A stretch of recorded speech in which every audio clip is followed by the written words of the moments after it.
All right, everyone. Today we will be discussing the writing process and everything that it entails.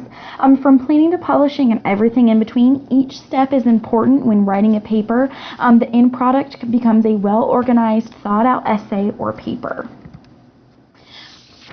So just to go ahead and talk about the agenda for today, we're going to be first discussing the writing process and everything that includes with it. We're going to discuss outside resources that can help you if you need any extra assistance outside class. And the class assignment we will be completing today as well. So that's everything we're going to be talking about before we discuss our class assignment.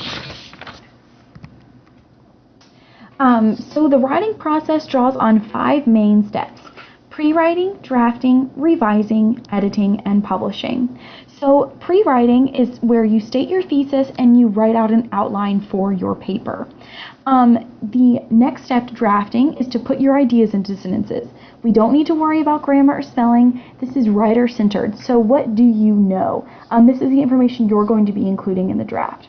So step 3 is revising. This is reader-centered. What does everything make sense?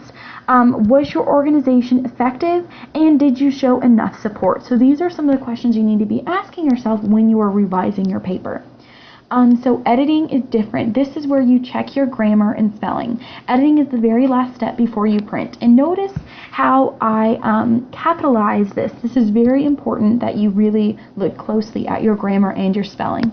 And then the 5th step is publish. So this is when you print your paper, or you turn it in as well. So as I stated, pre-writing mainly serves to organize the paper. The most important part of pre-writing is the outline. So this is where we're gonna create an outline with some simple steps, and we're gonna go through it and make sure everything that's included in our paper is in the outline. Drafting is when you actually sit and write down the paper. This is the ugly part. So it's spilling out your ideas that you gathered in the outline and putting them on paper. The 3rd step, revising, comes into play when you assess what you have written. Does it all make sense? Is the main question. Editing is something completely different, even though they kind of sound like they're doing the same thing. Editing is when you look over any mistakes that are made. Are there grammatical errors? Are there spelling errors? This is what you need to look for when you go through them. This is important when looking while you're editing your paper.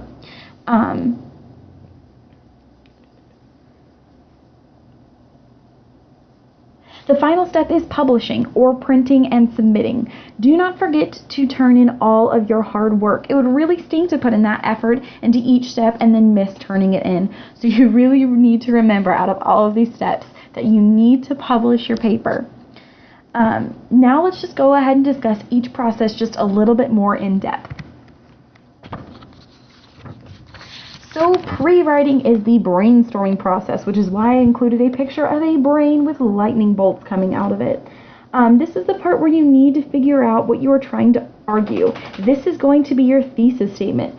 As I stated in the slides, the thesis statement identifies the main idea, and it also identifies the main evidence that's going to be used in the paper. You'll also need to figure out which examples you will be using and how you will argue that example in the way that it is relevant towards your thesis statement. And as well, with your thesis statement and your examples, you're going to need to plan out transition sentences into each paragraph. This makes sure that your argument has a flow to it. Do not just end your paragraph. There needs to be a final sentence that ends one idea and starts the next. You need to gather all the information stated and prepare a conclusion. So what is your goal? What is your end game? This becomes your conclusion. Other questions you could ask yourself: what are you trying to accomplish? How do you want your thoughts and ideas on paper? How do you want your reader to feel after they've read your examples? Pre-writing needs to organize your thoughts and ideas. So now I'm just going to go ahead and show you some examples that you can use when you're pre-writing. So right here, there are 2 examples that are going to help you organize your paper and get your ideas out there. The one on the left right here reflects a more visual example by providing boxes in a flow from the thesis to the conclusion. The working introduction and thesis right here at the top is supposed to be edited and worked on later. This is where you're going to first incorporate your examples that you're going to be using as a part of your working introduction.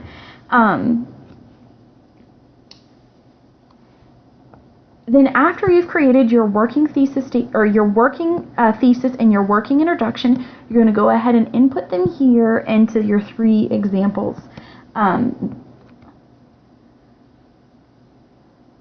These examples were stated in the working thesis. So after that, you're going to go ahead and create short, small arguments to support your examples. The smaller boxes down under them right here are shown to help supporting detail. These are where you're going to help support the examples you've stated previously. You cannot create an argument without supporting detail. The last box at the bottom here is the conclusion. So the conclusion helps you round up your arguments and your examples to then restate your thesis. The conclusion, in other words, is the finale. It ties everything you've stated together in a clean, compact paragraph. Now that we've talked about the one on the left over here, we're going to go ahead and talk about example number 2 on the right. The example on the right uses bullet points to organize the paper. Again, this shows a different way on how to organize your information. Personally, I use the one on the right a little bit more than I do use the one on the left. For me, it flows easily from the thesis to the conclusion here at the bottom. Since I'm also a fan of writing my ideas by hand, this one seems to be very helpful. I don't mind, I really don't mind on what pre-writing process you choose to use. Whichever one you feel more comfortable with is the one you should really begin to work with.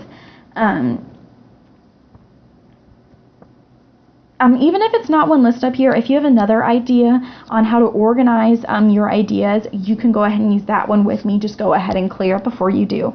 What I really like about these pre-writing examples is that it shows you exactly what you need to do, what to do, and what you want to say. I promise, using a process will help you with each and every step. You know the basics of what you want to say so that later on you have something to look back on. So they really help on every single process.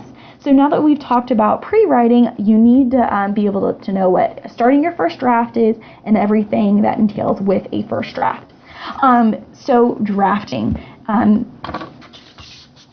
This is where you take everything in the pre-writing process and put it on paper. What helps most with the first draft and all of the drafts after is writing out everything that really pertains to the subject matter, not everything you have in your head, keep that in mind, down on your paper.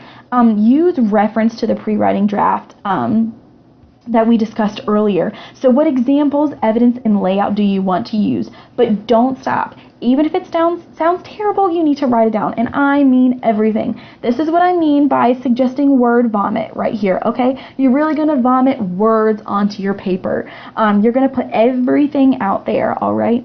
That way, when it comes to revising, you have everything that's in your head and is out. You can polish it later. You can add vocabulary terms that you didn't have in it there before. The first draft is always the ugliest. I really had a professor once tell me that you really don't need to focus on a title or anything else. If you want to, call it an awful first draft. That way there's not much pressure to be perfect. A lot of the time we harp on the small issues like the title or finding this key vocabulary term that ties everything together or finding that perfect transition sentence.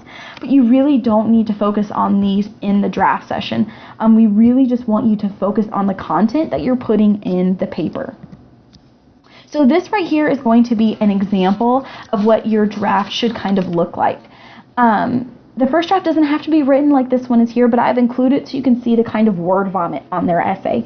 They put all of their ideas onto paper. I also included a handwritten one to show you that the first draft only matters to you. It's only there to help you express your ideas and your concepts. You can see the rough introduction that we've got right here.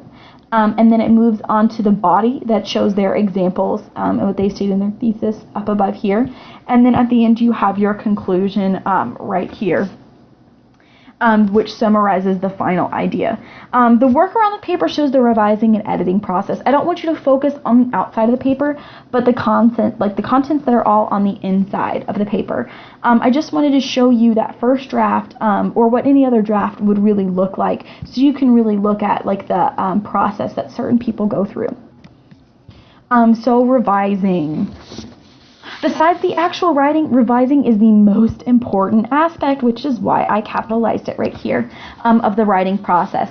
You can spend your whole time putting your ideas in the paper, but if the layout doesn't make sense and you bring in new ideas without connecting them back to your thesis, you won't do very well with any paper you write. If the reader does not understand what you're trying to argue, state, or discuss, you're going to have a tough time. So a few questions you might want to ask yourself in the revising process. Does my thesis make sense? Do I connect it well enough to my examples? Does the reader understand the point I'm trying to make? Does my conclusion sum up the ideas I have previously stated? So like I have in the slides right here, you look over your layout, then you refine your purpose, and then you refine your goal. And remember, your purpose is going to be that thesis statement, and your goal is going to be that conclusion. So you need to make sure to refine all of these things in the revising process. I can't stress enough the importance of revision and your paper.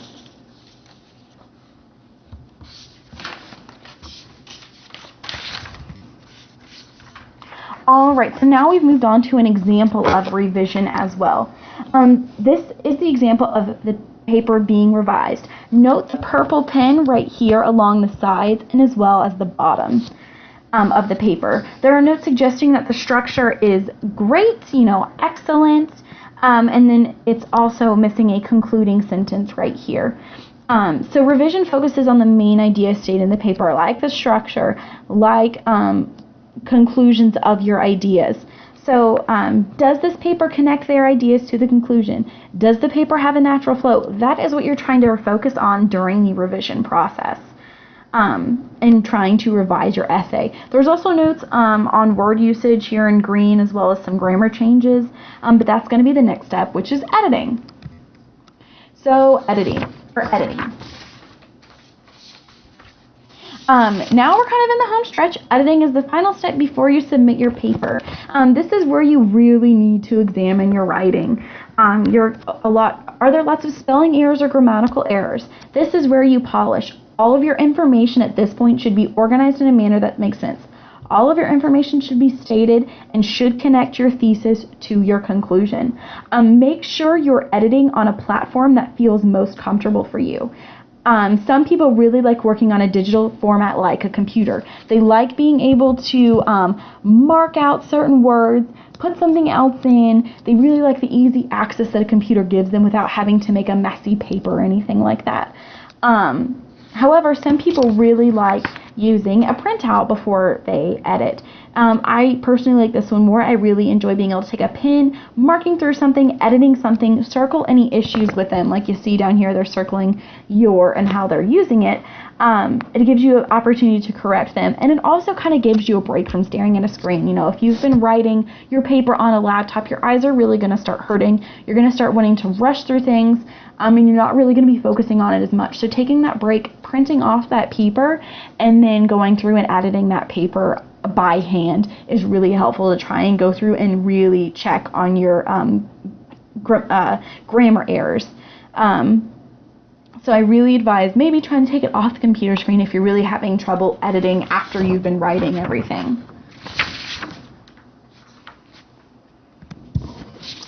So right here now we have an example of editing.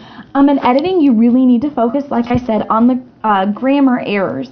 In the beginning of this paper, you see the edit of method to these methods.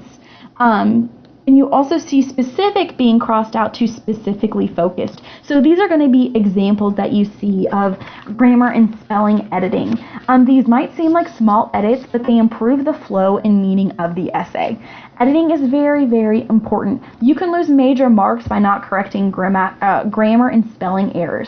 It comes off to the person that's grading or reading the paper that there was little effort put into this paper. When you see easy words that have been misspelled or misplaced or retyped, and like there's a copy of it somewhere that shouldn't be somewhere, it really shows the person that you're not putting the effort into writing this paper, so they shouldn't really be putting the effort into reading and understanding what you're saying. This makes the thesis a little bit harder to understand as well. So these corrections make an argument more clear, it makes a better crafted paper, and a more polished essay. So now that we've gone through and discussed pre-writing, drafting, revision, and editing, I didn't include a slide that states publishing, just because, by the time you're done with everything, just publish it, submit it to the teacher. I didn't think there needed to be a slide that I was going to insert in here as well. So now that we've discussed everything, we're going to go ahead and discuss resources. So we have outside resources here that in case you forget anything, or if you have trouble stuck at home with the writing process. So the first one I really suggest is the OWL at Purdue, and I've included the link in here that you can copy down for yourself. This really helps to develop your writing process. They offer any links on the formats of the paper, as well as different pages to getting past writer's block. So they're really, really informational if you're really having trouble getting from one point in your writing process to another. And even though we really haven't discussed this, they also help with citations, and citations you're really going to be using the more papers you write. You're going to be able to have to cite where you found things and where you're adding them in, so it doesn't look like you're plagiarizing some ideas.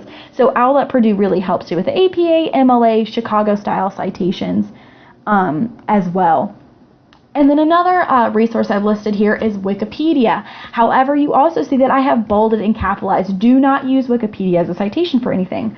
We are specifically going to be using Wikipedia as a gateway source. We're going to allow Wikipedia to show us other resources we can find to help us access information on the writing process. So it should be able to help you find .gov, .org sites, and some .com sites. These are sites that are going to be verified that have very helpful information. But don't use sites like .net, because none of that is going to be verified as well. Myself, I am also a resource to you, especially while we're in class. So please ask me the questions that you need to, so I can go ahead and help you. If you need a clarification for anything that I've discussed, please ask. If you have a question, ask. If you get stuck, please ask. So now that we've gone ahead and moved on from all of our writing processes, we're going to go ahead and talk about our class assignment. So the last couple of classes we've read Edgar Allan Poe's short story, The Cask of Amontillado. In this class, we'll be using the information and evidence that you've gathered to create a paper discussing the meaning behind certain themes and motifs of the short story.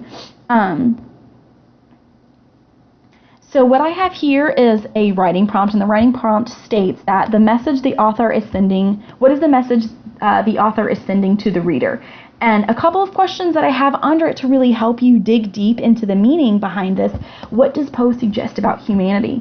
What does he want us to think about? What themes, motifs, etc. does he use to really get us thinking about the message that he's trying to send? So we're going to have to dig deep to find the meaning. And as well, you can also use your own prompt. I just want you to clear it with me beforehand. So if you find something interesting or original that you want to talk about or discuss, just go ahead and show me.